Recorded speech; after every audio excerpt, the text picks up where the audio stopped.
আমার বাবারা একদল ইহুদির দল, উনি কি করলেন? ঈসা রুহুল্লাহরে, মনোযোগ, ঈসা রুহুল্লাহরে গালি দিলেন। কি দিছে? গালি দিছে। খারাপ ভাষা গালি কিভাবে দিছে? শালার ফুট কয় না, ইরে এইভাবে গালি দেয় না। ওই ইহুদির দলেরা ডাক দিয়া কয়, ঈসা রুহুল্লাহরে তুমি একজন জাদুকর। কি কর? তুমি একজন জাদুকর, তোমার মা হইল জাদুকর। ইহুদির দলের আরো কইতেছে, ঈসা রুহুল্লাহরে তুমি একজন অসৎ, তুমি হইলা একজন অসৎ, তোমার মা হইল একজন অসতী। ইহুদির দলেরা এইভাবে শুধু গালি দেয়। ঈসা রুহুল্লাহ কোনো প্রতিবাদ করে নাই। আল্লাহু আকবার। কিন্তু দেখা গেছে সমাজের মধ্যে, এলাকার মধ্যে আমারে কেউ গালি দিলে আমিও প্রতিবাদ করি। কিন্তু আমি যদি আপনারে গালি দিই, আপনি আমারে প্রতিবাদ করেন। কিন্তু ঈসা রুহুল্লাহ তো আল্লাহর পয়গাম্বর। আমার বাবারা ইহুদির দলেরা ডাক দিয়া কয়, ঈসা রুহুল্লাহ রে তুমি হইলা জাদুকর, তোমার মা মরিয়ম হইল জাদুকর। আরো কি কয় জানেননি? কয় তুমি একজন অসৎ, তোমার মা হইল অসতী। এখন তো ঈসা রুহুল্লাহর অন্তরে রাগ আইসা গেছে। হায় রে, আমি একজন আল্লাহর বন্ধু হইয়া, পয়গাম্বর হইয়া ইহুদির দলেরা এইভাবে আমার গালি দেয়, আমি তো সহ্য করতে পারি নাই। ঈসা রুহুল্লাহ কোনো প্রতিবাদ করে নাই। সুবহানাল্লাহ বলেন। হায় রে, যখন ইহুদির দলেরা ঈসা রুহুল্লাহরে গালি দিল, ঈসা রুহুল্লাহ কোনো প্রতিবাদ না কইরা ঈসা রুহুল্লাহ আমার আল্লাহরে ডাক দিয়া কয়, আল্লাহ, ও আল্লাহ, আমি ঈসা রুহুল্লাহ, আল্লাহ তোমার বন্ধু, আল্লাহ আমার এইভাবে গালি দেন, আমার মারে এইভাবে গালি দেন। আল্লাহ তুমি কি দেখো না, শোনো না? ও আল্লাহ, তুমি তাদের বিচার কইরা দাও। এই মিয়া সাহেব, তোমারে আমারে গালি দিলে, হক নষ্ট করলে, যদিও তুমি আমি প্রতিবাদ নাও করতে পারি, এইটার বিচার কে করে? ও কথা কয় না। আমি একটা গাছ ক্ষেত লাগাইছিলাম, ঘাস ওই ফালুন্না ঘাস, বড় বড়, চিনেননি? ও কথা কয় না।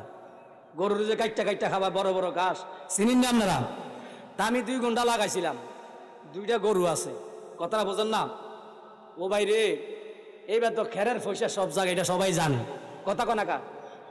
ও মাগো, তো মাঝে মাঝে আমার ছেলে আছে বা আমিও মাঝে মাঝে ওই গাছটি কাইটটা না গরুরে খাওয়াই। ও মাগো, মাঝে মাঝে ফাতরে যাইয়ে দেই, মাঝে মাঝে কাইটটা লই যে মাইসে। কথা কয় না। কিন্তু আমি যখন ফাতরে ঘাস কাটার জন্য যাই, কারোরে মানুষ থাকে ফাতরে, আমি কারোরে গালি দেই না, খারাপ ভাষা কই না, আমি শুধু বিচার দেই আল্লাহর কাছে। আল্লাহ, আমার ঘাস কাটটা লইয়া গেছি গা, ও আল্লাহ তুমি বিচার করিও। আমার আল্লাহ বিচার করতে পারে কি পারে না? এই জোরে বলেন না কেন? আমার আল্লাহ বিচার করতে পারে। ঈসা রুহুল্লাহ ডাক দিয়া কয়, আল্লাহ আমারে গালি দিল, আমার মারে গালি দিল, ও আল্লাহ আমি তোমার বন্ধু ঈসা রুহুল্লাহ, আমি তো খারাপ ভাষা গালি দিতে পারি না। আল্লাহ এই কথা বলিয়া ক্ষান্ত নয়, আমার আল্লাহ বলেন, ওয়া উলিল আমরি মিনকুম দ্বারা আল্লাহ কাদেরকে বুঝাইছে? যারা দুনিয়ার জমিনে যারা হক্কানি ওলি আল্লাহ, মনোযোগ, যারা দুনিয়ার জমিনে হক্কানি ওলি আল্লাহ, যারা হক্কানি আলেম ওলামা, যারা ইমানদার, যারা মুমিন, যারা মুত্তাকিন, যারা আল্লাহওয়ালা, আল্লাহকে যারা খাঁটি মুসলমান, তাদেরকেও তোমরা বেশি বেশি করে ভালোবাসিও। এখন তো একদল মুসলমান আছে শুধু নামাজ পড়ে সেজদা দেয়, রুকু দেয়, এটার মধ্যে নবীর মহাব্বত নাই, ভালোবাসা নাই। এই জন্য আমার বাবারা, আমি বারবার একটা কথাই বলি, আল্লাহর রাজি খুশি দিয়া কোনো মানুষ জান্নাতে যাইতে পারবে না। যদি আল্লাহরে রাজি এবং খুশি করাইতে চাও, আমার আল্লাহ বলেন আগে আমার বন্ধু নবী মুস্তাফারে রাজি এবং খুশি করাইয়া দাও। আল্লাহ ডাক দিয়া কয়, বান্দারে, আমার যেই বন্দারা আমার বন্ধু নবী মুস্তাফারে রাজি এবং খুশি করাইতে পারবে, আল্লাহ বলেন ওই ধরনের বান্দার প্রতি আমি আল্লাহ রাজি এবং খুশি হইয়া যাইবা। সুবহানাল্লাহ। এই জন্য আমার মুরব্বী বাবারা, যুবক ভাইয়েরা, সমস্ত নবী রাসূল যারা দুনিয়ার জমিনে আসছে সবাই কিন্তু আল্লাহর বন্ধু। সবাই কি ও কথা কয় না, আল্লাহর বন্ধু। কিন্তু জসিম হুজুর এখানে আসছে, আমিও আসছি, মেম্বার সাহেব আসছে, আমার ভাই জানো আসছে। আপনারা কিন্তু সবাইরে কিন্তু একরকম ভালোবাসেন, এই একরকম ভালোবাসেন না। কারোরে বেশি ভালোবাসেন, কারোরে কম ভালোবাসেন, কারোরে একটু ভালোবাসেন, কারোরে অন্তর থেকে ভালোবাসেন না। সমস্ত নবী রাসূলরা আল্লাহর বন্ধু, আল্লাহর। ঈসা নবীও কয় আল্লাহ আমি তোমার বন্ধু, মুসা নবীও কয় আল্লাহ তোমার বন্ধু, ইব্রাহিম নবীও কয় আল্লাহ তোমার বন্ধু। আমার আল্লাহ ডাক দিয়া কয় যত নবী রাসূল আছে সবাই কিন্তু আমার বন্ধু। কিন্তু আমার প্রিয় বন্ধু সবাই হইতে পারে না। আমার আল্লাহর প্রিয় বন্ধু হইল একজন, যিনার নাম হইল নবী মুহাম্মাদুর রাসূলুল্লাহ সাল্লাল্লাহু আলাইহি সাল্লাম। তাহলে বোঝা গেল সমস্ত নবী রাসূল থেকে যিনি আমাদের প্রথম আউয়াল এবং আখের, তিনি প্রথম নবী শেষ নবী, উনি হইল আমার আল্লাহর প্রিয় বন্ধু। আল্লাহু আকবার। এই জন্য আমার মুরব্বী বাবারা, যুবক ভাইরা, আমরা তো ওয়াজ করি, মাদ্রাসায় লেখাপড়া করিয়া, ঠিক নিও কথা বলেন না কেন? মাদ্রাসায় লেখাপড়া করিয়া আলোচনা করি, ওয়াজ করি। এই যে যত দুনিয়াতে নবী রাসূল আইসি আর গেছে, পৃথিবীতে কোনো আলেম একটা ফতোয়া দিতে পারবে না কোন নবী রাসূলের শিক্ষক দুনিয়ার জমিনে ছিল এমন একটা দলিল কোন আসমানের নিচে জমিনের উপর কেউ এই দলিলটা দিতে পারবে না। যত নবী রাসূলদের উস্তাদ ছিল, সমস্ত নবী রাসূলের উস্তাদ ছিল একজন, তিনি কে? আল্লাহ। আর হুজুর বলেন না কেন? সমস্ত নবী রাসূলের উস্তাদ ছিল আমার আল্লাহ। আল্লাহর একজন পয়গম্বর নাম হইছে ঈসা রুহুল্লাহ। নাম কি? জোরে বলেন। ঈসা রুহুল্লাহ এখন কই আছে? কথা কয় না, কই আছে? শুধু তো আসমানে। ঈসা রুহুল্লাহ ডাক দিয়া কয় আল্লাহ, ও আল্লাহ, তুমি আমারে পয়গম্বর বানাইয়া, নবী বানাইয়া দুনিয়াতে পাঠাইছো। ও আল্লাহ, আমার তো নবী হওয়ার কোনো ইচ্ছা নাই, শখ নাই। আল্লাহ আল্লাহ ডাক দিয়া কয় ঈসা রুহুল্লাহ, তোমার কি ইচ্ছা? কয় আল্লাহ, তোমার বন্ধু আউয়াল এবং আখের যিনি শেষ নবী, ওই শেষ নবীর উম্মত যদি আমি হইতে পারতাম আল্লাহ আমি বড় খুশি হইয়া যাইতাম। এই জন্য আমার মুরব্বী বাবারা, যুবক ভাইয়েরা, ঈসা রুহুল্লাহ চতুর্থ আসমানে আছে। ইসরাফিল সিংহা ফু দিব, কিয়ামত হইয়া যাইব। কিয়ামতের পূর্ব মুহূর্তে ঈসা রুহুল্লাহ দুনিয়াতে আইব নবীর উম্মত হইয়া। সুবহানাল্লাহ কইতেন না? নবীর কি হইয়া? আখিরি নবীর উম্মত হইয়া আইব। ঈসা রুহুল্লাহ যখন 5 বছর 6 বছর বয়স হইছে, আমনগো নাতিফতি 4 বছর 5 বছর হইলে মক্তবে নিয়া যান। মক্তবে নিয়া হুজুরের কাছে কান, হুজুর আপনার হাতে আমার নাতিটা দিলাম, আমার ছেলেটারে দিলাম, ভালো মতন একটু কোরআন দ্বারে ফরাইয়া দিয়েন। কথা কয় না?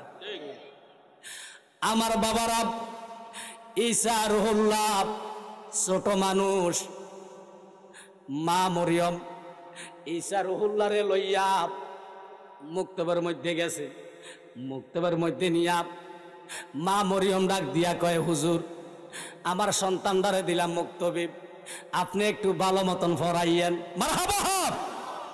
এরে মা মরিয়ম এই কথা বলার পরে আমার বাবারা, যখন নাকি মা মরিয়ম ঈসা রুহুল্লাহরে মুক্তবের মধ্যে নিছে, এখন মুক্তবে বসার পরে হুজুরে সবক দিছে বিসমিল্লাহ। কি দিছে? এই জোরে কি দিছে? শুধু বিসমিল্লাহ, শুধু বিসমিল্লাহ সবক দিছে। হুজুর ডাক দিয়া বলেন, ঈসা রুহুল্লাহ তোমার সবক দিলাম বিসমিল্লাহ, তুমি বলো বিসমিল্লাহ। হুজুরে সবক দিছে শুধুমাত্র বিসমিল্লাহ। হুজুরে সবক দিছে শুধুমাত্র বিসমিল্লাহ।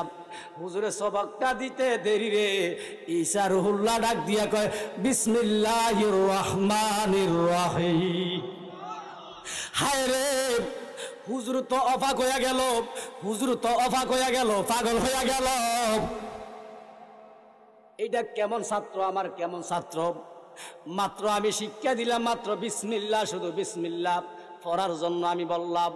কিন্তু ঈসা রুহুল্লাহ তো বিসমিল্লাহ শুধু বলবে, আমি ওস্তাদ হইয়া শিক্ষা দিলাম শুধু বিসমিল্লাহ, উনি তো পুরাটা বইলা লাইছে বিসমিল্লাহির রহমানির রহিম। হায় রে, ওই উস্তাদ তো পাগল হইয়া গেল। জীবনে বহু ছাত্র পড়াইলাম, এমন ছাত্র তো জীবনে দেখি না। এটা কেমন ছাত্র। যখন ঈসা রুহুল্লাহ বিসমিল্লাহ পুরাটা পড়লো, পড়ার পরে এবার হুজুরে সবক দিল। কি সবক? কয়েকটা অক্ষর, যেমন জিম, হা, দাল, এইভাবে 4-5টা শব্দ বলার জন্য বললেন। হুজুর বললেন এইগুলো তুমি পড়ো। হুজুর এই কথা, এই সবক দেওয়ার পরে এবার ঈসা রুহুল্লাহ ডাক দিয়া কয়, হুজুর আপনি যে আমারে বললেন আলিফ পড়ার জন্য, মিম পড়ার জন্য, জিম পড়ার জন্য, ও হুজুর আমি জানতাম চাই এই অক্ষর দিয়া কি অর্থ হইব, আপনি হুজুরে জানেননি। এই ঈসা রুহুল্লাহ এই কথা বলার পরে হুজুর ডাক দিয়া কয়, না আমি তো জানি না, আমি তো জানি না। ঈসা রুহুল্লাহর বয়স হয়েছে 5 থেকে 6 বছর। ঈসা রুহুল্লাহ ডাক দিয়া কয়, হুজুর ও হুজুর, যদিও আপনি শিক্ষক আমি উস্তাদ, তবে আলিফ দিয়া হইব আল্লাহ, মিম দিয়া হইব মুহাম্মদ, লাম দিয়া হইব জিবরাইল। সুবহানাল্লাহ। যখন নাকি ঈসা রুহুল্লাহ এই কথা বলল, উস্তাদ ফেল হইয়া গেছে। কি হয়ে গেছে? উস্তাদ ফেল হইয়া গেছে। আমি তো এইগুলোর অর্থ জানি না। এবার হুজুর ডাক দিয়া কয়, মা মরিয়ম গো, ও মা মরিয়ম, তোমার যে সন্তান ঈসা রুহুল্লাহরে নিয়া যাও, তোমার ঈসা রুহুল্লাহরে ফরাইবার মতন আমার ভিতরে কোনো যোগ্যতা নাই। এই জন্য আমার মুরব্বী বাবারা, যুবক ভাইয়েরা, আমি আপনাদের কাছে জানতাম চাই, দুনিয়ার মধ্যে যত নবী রাসূল আইছে আর গেছে, ইহুদিরা নবী রাসূলের বন্ধু ছিল না দুশমন ছিল? আরো জোরে বলেন, বন্ধু ছিল না দুশমন ছিল? দুশমন ছিল রে বাবা। আমার বাবারা একদল ইহুদির দল, উনি কি করলেন, ঈসা রুহুল্লাহরে, মনোযোগ, ঈসা রুহুল্লাহরে গালি দিলেন। কি দিছে? গালি দিছে। খারাপ ভাষা গালি কিভাবে দিছে? শালার ফুট কয় না, ইরে এইভাবে গালি দেয় না। ওই ইহুদির দলেরা ডাক দিয়া কয়, ঈসা রুহুল্লাহরে তুমি একজন জাদুকর। কি কর? তুমি একজন জাদুকর, তোমার মা হইল জাদুকর। ইহুদির দলের আরো কইতেছে, ঈসা রুহুল্লাহরে তুমি একজন অসৎ, তুমি হইলা একজন অসৎ, তোমার মা হইল একজন অসতী। ইহুদির দলেরা এইভাবে শুধু গালি দেয়। ঈসা রুহুল্লাহ কোনো প্রতিবাদ করে নাই। আল্লাহু আকবার। কিন্তু দেখা গেছে সমাজের মধ্যে, এলাকার মধ্যে আমারে কেউ গালি দিলে আমিও প্রতিবাদ করি। কিন্তু আমি যদি আপনারে গালি দিই, আপনি আমারে প্রতিবাদ করেন। কিন্তু ঈসা রুহুল্লাহ তো আল্লাহর পয়গাম্বর। আমার বাবারা ইহুদির দলেরা ডাক দিয়া কয়, ঈসা রুহুল্লাহ রে তুমি হইলা জাদুকর, তোমার মা মরিয়ম হইল জাদুকর। আরো কি কয় জানেননি? কয় তুমি একজন অসৎ, তোমার মা হইল অসতী। এখন তো ঈসা রুহুল্লাহর অন্তরে রাগ আইসা গেছে। হায় রে, আমি একজন আল্লাহর বন্ধু হইয়া, পয়গাম্বর হইয়া, ইহুদির দলেরাই এইভাবে আমার গালি দেন, আমি তো সহ্য করতে পারি নাই। ঈসা রুহুল্লাহ কোনো প্রতিবাদ করে নাই। সুবহানাল্লাহ বলেন। হায় রে, যখন ইহুদির দলেরা ঈসা রুহুল্লাহরে গালি দিল, ঈসা রুহুল্লাহ কোনো প্রতিবাদ না কইরা ঈসা রুহুল্লাহ আমার আল্লাহরে ডাক দিয়া কয়, আল্লাহ, ও আল্লাহ, আমি ঈসা রুহুল্লাহ, আল্লাহ তোমার বন্ধু, আল্লাহ আমার এইভাবে গালি দেন, আমার মারে এইভাবে গালি দেন, আল্লাহ তুমি কি দেখো না, শোনো না? ও আল্লাহ, তুমি তাদের বিচার কইরা দাও। এই মিয়া সাহেব, তোমারে আমারে গালি দিলে, হক নষ্ট করলে, যদিও তুমি আমি প্রতিবাদ নাও করতে পারি, এইটার বিচার কে করে? ও কথা কয় না। আমি একটা গাছ ক্ষেত লাগাইছিলাম, ঘাস ওই ফালুন্না গাছ বড় বড়, চিনেননি? ও কথা কয় না। গরুর যে কাইটটা খাবার বড় বড় ঘাস, চিনেননি আপনারা? তা আমি 2 ঘন্টা লাগাইছিলাম, 2টা গরু আছে, কথাটা বোঝেন না? ও ভাই রে, এইবার তো খেরের পয়সা সব জায়গায়, এটা সবাই জানে, কথা কয় না কা? ও মাগো, তো মাঝে মাঝে আমার ছেলে আছে বা আমিও মাঝে মাঝে ওই গাছটি কাইটটা না গরুর খাওয়াই। ও মাগো, মাঝে মাঝে ফাত্রে যাইয়ে দেই, মাঝে মাঝে কাইটটা লই যে মাইসি, কথা কয় না। কিন্তু আমি যখন ফাত্রে ঘাস কাটার জন্য যাই, কারোরে মানুষ থাকে ফাত্রে, আমি কারোরে গালি দেই না, খারাপ ভাষা কই না, আমি শুধু বিচার দেই আল্লাহর কাছে। আল্লাহ, আমার ঘাস কাইটটা লইয়া গেছি গা, ও আল্লাহ তুমি বিচার করিও। আমার আল্লাহ বিচার করতে পারে কি পারে না? এই জোরে বলেন না কেন? আমার আল্লাহ বিচার করতে পারে। ঈসা রুহুল্লাহ ডাক দিয়া কয়, আল্লাহ আমারে গালি দিল, আমার মারে গালি দিল, ও আল্লাহ আমি তোমার বন্ধু ঈসা রুহুল্লাহ, আমি তো খারাপ ভাষা গালি দিতে পারি না। আল্লাহ, ঈসা রুহুল্লাহ যখন আল্লাহর কাছে বিচার চাইল, আল্লাহ সঙ্গে সঙ্গে ঈসা রুহুল্লাহর দোয়াটা আরজিটা কবুল করিয়া ইহুদির কতগুলো মানুষ যারা গালি দিছে, কতগুলো মানুষে আমার আল্লাহ বান্দর সঙ্গে সঙ্গে বান্দর বানাইয়া দিছে, সঙ্গে সঙ্গে শুকুর বানাইয়া দিছে। সুবহানাল্লাহ কইতেন না? কি বানাইয়া দিছে? বান্দর বানাই দিয়ে আবার শুকুর বানাই দিছি। কে বানাইছে?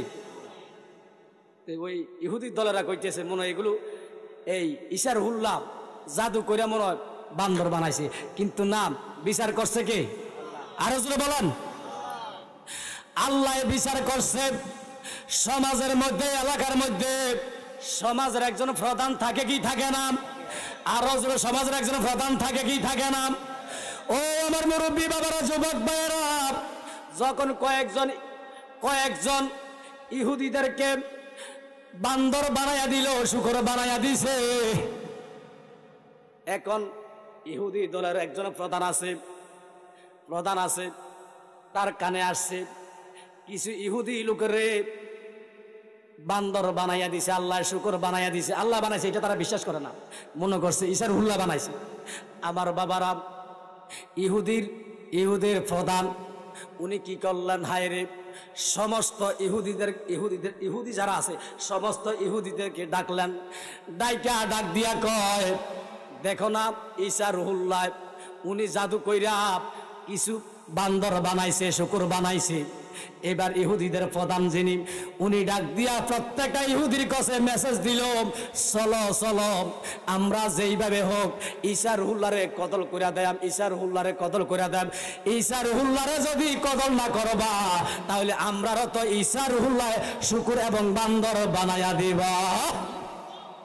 এই কথা বলিয়া সমস্ত ইহুদির দলেরা সিদ্ধান্ত নিল ঈসা রুহুল্লাহরে কতল করে দিব। নাউজুবিল্লাহ বলেন। ঈসা রুহুল্লাহরে কতল করে দিব। এই কথা আমার আল্লাহ জানে কি জানে না? আরো জরুর জানে কি জানে না? আমার বাবারা, ইহুদির লোকেরা সবাই একত্র হইয়া এবারে গেলেন, মনোযোগ, এবারে গেলেন ঈসা রুহুল্লাহর বাড়িতে। এমন টাইমে আল্লাহ জিবরাইলে ফাটাইয়া দিছে। আল্লাহু আকবার বলেন না? এমন টাইমে আমার আল্লাহ জিবরাইল ফাটাইয়া দিছে। জিবরাইল আইসা ডাক দিয়া কয়, ঈসা রুহুল্লাহ রে, ও ঈসা রুহুল্লাহ, আপনাকে মারার জন্য ইহুদিরা আপনার বাড়িতে আসছে। এই জন্য জিবরাইল ডাক দিয়া কয়, ঈসা রুহুল্লাহ, আপনাকে যেন ওই ইহুদিরা না মারতে পারে, আমার আল্লাহ আপনারে চতুর্থ আসমানে লইয়া যাইব। ওই লইয়া যাইব, চতুর্থ আসমানে লইয়া যাইব। ইহুদিরা ঈসা রুহুল্লাহরে মারার জন্য এই প্ল্যান করতেছে। আমার আল্লাহ জানে কি জানে না? জানে কি জানে না? কিন্তু আমার আল্লাহ জানে। তারপরে যখন ইহুদিরা, মনোযোগ, ইহুদিরা যখন মারার জন্য ঈসা রুহুল্লাহর বাড়িতে গেল। হায় রে, পুরা ঈসা রুহুল্লাহর পুরা বাড়িটা গ্রাউ করে লাইছে, ইহুদিরা গ্রাউ করছে। হায় রে, এমন টাইমে ঈসা রুহুল্লাহ ঘরের ভিতরে, যখন নাকি ইহুদিরা সবাই মিললাম, একটা লোক ইহুদি একটা লোক ঈসা রুহুল্লাহর ঘরের ভিতরে ঢুকছে। ঈসা রুহুল্লাহ আছে কিনা ঈসা রুহুল্লাহ ঘরের মধ্যে আছে কিনা দেখার জন্য একটা লোক প্রবেশ করছে। এমন টাইমে রে আমার আল্লাহ ঈসা রুহুল্লাহ রে চতুর্থ আসমানে লইয়া গেছে। ও আমার মুরব্বী বাবারা, যুবক ভাইয়ারা, এখন তো ঈসা রুহুল্লাহ দুনিয়াতে নাই, চতুর্থ আসমানে আছেন। মারহাবা বলুন না। এখন তো ঈসা রুহুল্লাহ তো দুনিয়াতে নাই, ঘরের মধ্যে নাই। ইহুদিরা সবাই মিল্লা তাদের পক্ষ থেকে একটা লোক ঈসা রুহুল্লাহর ঘরের মধ্যে ঢুকাইছে। এরে ঢুকানোর সঙ্গে সঙ্গে ঈসা রুহুল্লাহ এখন তো চতুর্থ আসমানে আছেন। ওনার যেমন শুরু ছিল, চেহারাটা ছিল ইহুদিদের যেই লোকটারে ঘরের ভিতরে ঢুকাইছে, আমার আল্লাহ ওই লোকটার স্বরূপ ঈসা রুহুল্লাহর মতন বানাইয়া দিছে। যখন নাকি ইহুদির চেহারাটা ঈসা রুহুল্লাহর মতন বানাইয়া দিল, আরে সমস্ত ইহুদিরা কি রে, আমরা লোকটার কত ঘরের ভিতরে ঢুকাইলাম, এটা কি করে না করে বাইরে হয় না, কোনো খবরও ফোসান, কি ব্যাপার? দেখছেন মনোযোগ, কথাটা কেমনে কইতেছে। তারে কার সুরত বানাইছে? ঈসা রুহুল্লাহর সুরত বানাইছে। আল্লাহ ইচ্ছা করলে মাওলানা জসিম হুজুরের যে চেহারাটা আছে, আমার আল্লাহ কি বানাইতে পারেনি? ও কথা কয় না, পারে। আল্লাহর কি কৌশল দেখেন। আল্লাহ ঈসা রুহুল্লাহরে নিয়ে গেছে চতুর্থ আসমানে। যে লোকটা প্রবেশ করছে, ঈসা রুহুল্লাহ ঘরের মধ্যে আসেনি, তার আল্লাহ ঈসা রুহুল্লাহর সুরত বানাইয়া দিছে। সমস্ত ইহুদিরা ডাক দিয়া কয়, কি ব্যাপার, কি ব্যাপার? আমরার দলের যে লোকটারে ঈসা রুহুল্লাহর ঘরের মধ্যে ঢুকাইলাম, ওই লোকটা দিয়ে এখনো পর্যন্ত বাইর হয় না, কি ব্যাপার? ইরে সমস্ত ইহুদিরা একত্র হইয়া ঈসা রুহুল্লাহর ঘরের ভিতরে ঢুকিয়া ওই লোকটারে কদল কইরা দিছে। কি করছে? কদল কইরা দিছে। ইরে সমস্ত ইহুদিরা ওই লোকটারে কদল করে দিছে। কদল করার পরে সমস্ত ইহুদিরা মনে মনে কয়, আল্লাহ, ও আল্লাহ, আমরা তো ইহুদিরে, আমরা তো ঈসা রুহুল্লাহরে কদল করলাম, আমাদের লোকটা যে ঘরের ভিতরে ফাটাইলাম, এই লোকটা কোথায়? আবার তারা বলে, যদি আমাদের লোকটারে যদি কদল কইরা থাকি, তাহলে ঈসা রুহুল্লাহ কোথায়? এই জন্য আমার মুরব্বী বাবারা, যুবক ভাইয়েরা, আল্লাহর খেলা হইল বড় খেলা। আল্লাহর খেলা বোঝার মতন দুনিয়াতে কারো সাধ্য, কারো দুনিয়াতে নাই।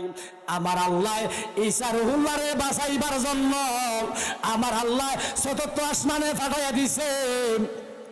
ওই ঈসা রুহুল্লাহর মতন তাদের একটা লোকের আল্লাহ ওই সুরুত্রা বানাইয়া দিছে। সমস্ত ইহুদিরা আমরা ঘরে বসে থাকি, আমাদের প্রোগ্রাম থাকে না, কিন্তু আল্লাহ যদি আমারে চুল বাড়াইয়া ধরে উপরের দিকে তুলে লামাইবার শক্তি কারো আসেনি? এই যে শক্তি আসেনি। হাজারো আলেম যদি আমার বিরোধিতা করে, কাম হইবনি, আমার উড়াইব কে? এই জন্য আমার বাবারা, আজকে আমরা প্রাণ ভরে আল্লাহ রাসূলকে মহব্বত করব, ভালোবাসবো। তবে যদি মরণের আগে যদি আল্লাহর কাছে কাইন্দা 5 ওয়াক্ত নামাজ পড়া আল্লাহর কাছে কোন, আল্লাহ মরণ দিবা, কোনো দুঃখ নাই, মরতে তো হবে, মরণ লাগবে, ও আল্লাহ মরণের আগে মক্কা মদিনা জিয়ারত না করাইয়া মরণ দিও না।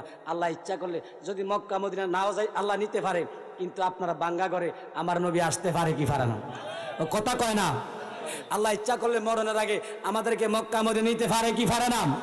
মক্কা মদিনার মতন এত সুন্দর জায়গা পৃথিবীতে আর আসেনি। কথা কয় না। ভালোবাসার জায়গা মদিনায়, ভালো লাগার জায়গা মদিনায়, বলো না ভালোবাসার, ভালো লাগার।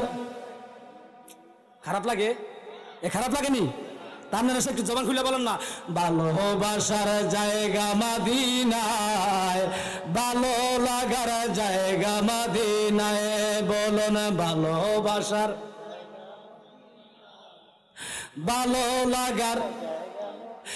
এত সুন্দর জায়গা কোথাও দেখি না, এত সুন্দর জায়গা কোথাও দেখি না, সাজিয়েছেন দয়াল রব্বানা ভালোবাসার যায় নাই, বলেন ভালোবাসার জায়গা মদিনায়, ভালো লাগার মদিনা শরীফে নূরের খাজিনা, আল্লাহু আকবার, মদিনা শরীফে নূরের খাজিনা, আশেক সারা সুন্নি সারা অন্য বুঝে না, ভালোবাসার জায়গা মদিনায়, বলেন ভালোবাসার ভালো লাগার, যতই দুরুদ পড়ি তৃপ্তি মিটে না, বলেন যতই দুরুদ পড়ি, আশেক সারা সুন্নি সারা অন্য বুঝে না, ভালোবাসার বলেন ভালোবাসার জায়গা মদিনায়, ভালো লাগার জায়গা মদিনায়, বলেন ভালোবাসার ভালো লাগার। আমার বাবারা, আমি যেহেতু একটা দরবারে থাকি, আপনারা মনে আদিনে মনে গেছেননি, অনেকে গেছেন না, সেখানে আমি আপনাদের জন্য দোয়া করব এবং সারা বাংলাদেশে প্রত্যেকটা প্রোগ্রামে গিয়ে দোয়া করব। একটু হাত তুলে দেখান তো, মা নাই কার কার? মা নাই? আল্লাহ, ও আল্লাহ, তোমার কুদরতি চক্ষু দিয়া একটু দেখুন আল্লাহ, ও আল্লাহ একটু দেখুন না, যারা হাত বাড়াইছে মা কইয়া ডাক দিতে পারে না, মনে বড় ব্যথা। আল্লাহ মাহফিলের উসিলায় প্রত্যেকের মার কবর জান্নাতের বাগান বাড়ি আমিন বলেন আমিন। বাবা নাই কার কার? হাত তুলে দেখেন তো, বাবা নাই? আরে আরে, যে বাবা রিক্সা চালাইয়া, ভ্যান গাড়ি চালাইয়া, ঠেলা গাড়ি ঠেললা, ওই বাবা না খাইয়া, মা না খাইয়া আমরা খাওয়াইছে। আল্লাহ আল্লাহ, যাদের বাবা অন্ধকার কবরে আছে আল্লাহ তাদের কবরগুলো জান্নাতের বাগান বাড়ি দাও।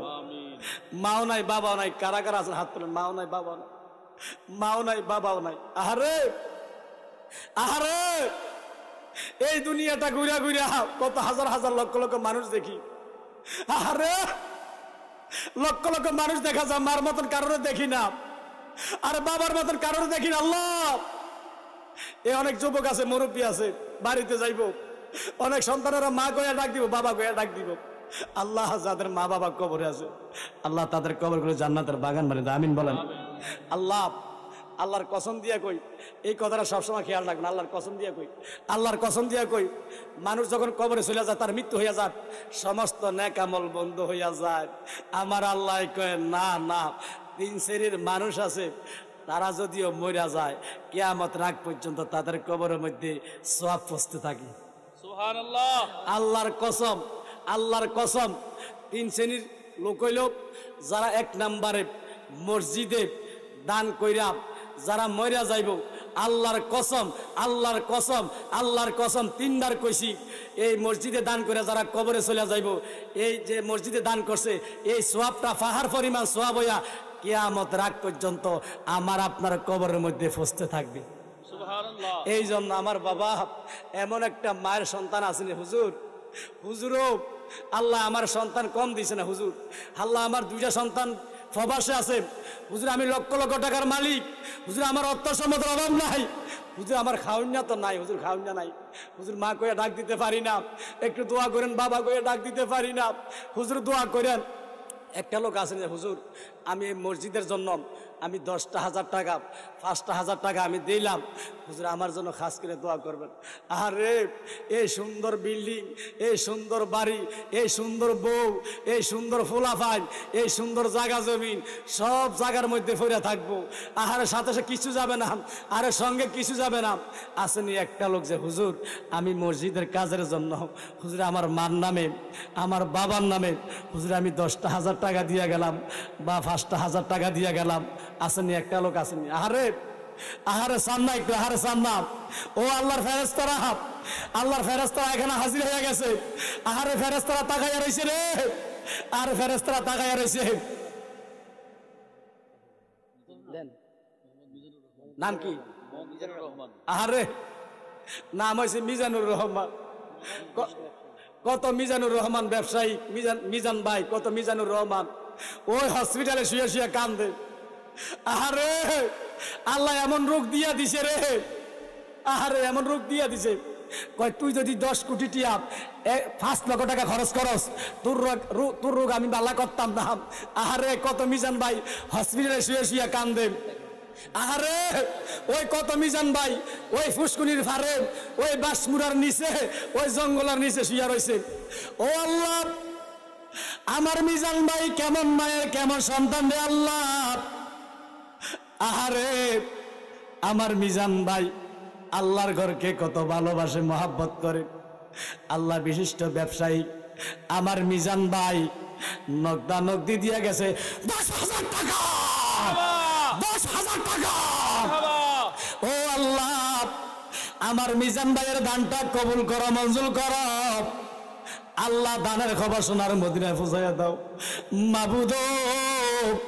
আমার মিজান ভাইয়ের মা বাবা, আহলে আওলাদ যারা অন্ধকার কবরে আছে, আল্লাহ তাদের কবরগুলো জান্নাতের বাগান বানাইয়া দাও। আল্লাহ আমার মিজান ভাইরে মানিজ্য সম্মান বাড়াইয়া দাও। ও আল্লাহ, আমার মিজান ভাইরে মরণ দিবা দুঃখ নাই। আল্লাহ আমার মিজান ভাই ব্যবসা বাণিজ্য করে, আল্লাহ ব্যবসার মধ্যে বরকত দিও। আল্লাহ আমার মিজান